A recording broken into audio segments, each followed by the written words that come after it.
Arhan travels এর শাহিনের মাধ্যমে সৌদি আরবের লোক গিয়ে বিপদে আছে।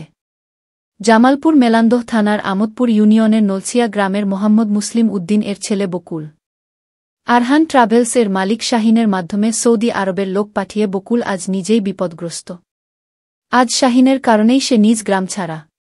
তার বিরোধে ক্ষতিগ্রস্তরা মামলা করার মোকদ্দমায় জর্জরিত হয়ে দুর্বিষহ জীবন যাপন করছেন বকুল আরও দাবি করেন, শাহিনকে আমি বিশ্বাস করে তার মাধ্যমে বিভিন্ন দেশে লোক পাঠানোর জন্য আমি অনেক পাসপোর্ট দিয়েছিলাম। শাহিন আমাকে বলেন সৌদি আরবে লোক পাঠান, সেখানে ভালো থাকবে, ভালো বেতন পাবে, সেই কথায় আজ আমি বাড়িঘর ছাড়া।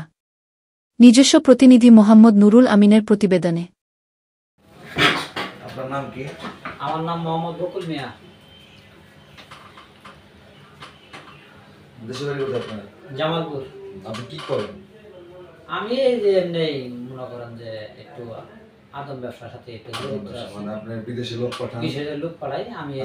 আপনি কি বিভিন্ন এজেন্সির মাধ্যমে কাজ করেন? আপনার নির্দিষ্ট এজেন্সি আছে? না, আমার নিজস্ব এজেন্সি নাই, বিভিন্ন এজেন্সির মাধ্যমে কাজ করেন। আচ্ছা, এই যে শাহিন সাহেব, উনি কি কোন এজেন্সির লোক? হ্যাঁ, এজেন্সি মালিক। কোন এজেন্সির মালিক উনি? আরহান ট্রাভেলস। আচ্ছা, আপনি কি তাহলে আরহান ট্রাভেলস এর মাধ্যমে বাইরে লোক পাঠিয়ে ক্ষতিগ্রস্ত? হ্যাঁ জি, আমি বাইরে একটা লোক দিয়ে একটা লোক গেছে আর একটা লোক দিছি। এই লোকটা আমার ফ্লাইট হওয়ার কথা, ফ্লাইট দেয় নাই, টাকা আমি ক্লিয়ার দিছি। টাকা আপনি ক্লিয়ার দিয়েছেন কিন্তু আপনার ফ্লাইট দিচ্ছে না। আচ্ছা, পরবর্তীতে ওই যাদের সমস্যা, পরবর্তীতে যাত্রী ফেরত আইসি, পরে যাত্রী ঢাকা থেকে ফেরত যায়, আমার উপরে মামলা করছে। মামলা করাতে আমি একবার হাজিরা দিবে গেছি, শাহিনের বলি, শাহিন বলছে সমস্যা নাই, তুমি যাওয়ার পর হাজিরা দিয়ে আসো, হাজিরা দিয়ে আসার পরে তারপরে পরবর্তী ফ্লাইট। আচ্ছা, এই শাহিন সাহেব কি শুধু আপনার সাথে এরকম কাজ করে নাকি ওর প্রত্যেকটা এজেন্টের সাথে এরকম কোনো সমস্যা? হ্যাঁ, আর গুলির সাথে করে না করে তা জানি না, কিন্তু আমার সাথে এরকম করছে। এরপরে আমি হাজিরা দিবে গেছি, শাহিনের বলি, আমি হাজিরা দিয়ে আইছি, হাজিরা দিয়ে প্রথম হাজিরা আমি আটকে গেছি। পরে শাহিনের ফোন করি, আমার ওয়াইফে ফোন করে গেছে, স্যার আমার তো স্বামী আটকে গেছে গা, দেন আপনি এরে উদ্ধার করেন। তো শাহিনে বলছে যে সমস্যা নেই, টাকা যা লাগে আমি দিব, দিয়ে আমি উদ্ধার করে নিয়ে আসবো, যাত্রীর টাকা তো আমার কাছে আছে, এরকম কথা বলছে। পরে এরকম বলার পরে হয়তো কান্দাগাড়ি, আমার ওয়াইফ কান্দাগাড়ি করছে, কান্দাগাড়ি করে 5,000 টাকা ফেরত দিচ্ছিল।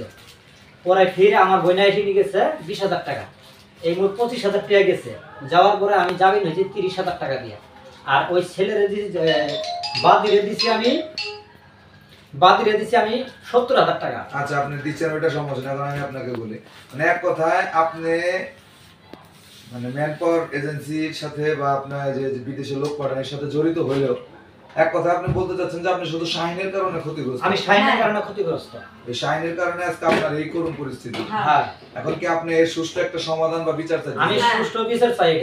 আর আমিও তো বিচার চাই, আমি এর সাথে আর জড়িত থাকতে চাই না, আমি ভালো হইতে চাই, আমি এই পদে আর থাকবো না। এবং কি আপনি শাহিনের সুষ্ঠু বিচার চান, নিজেও এই যন্ত্রণা থেকে মুক্তি পেতে চাই, চাই। এটাই তো আপনার ভাষ্য।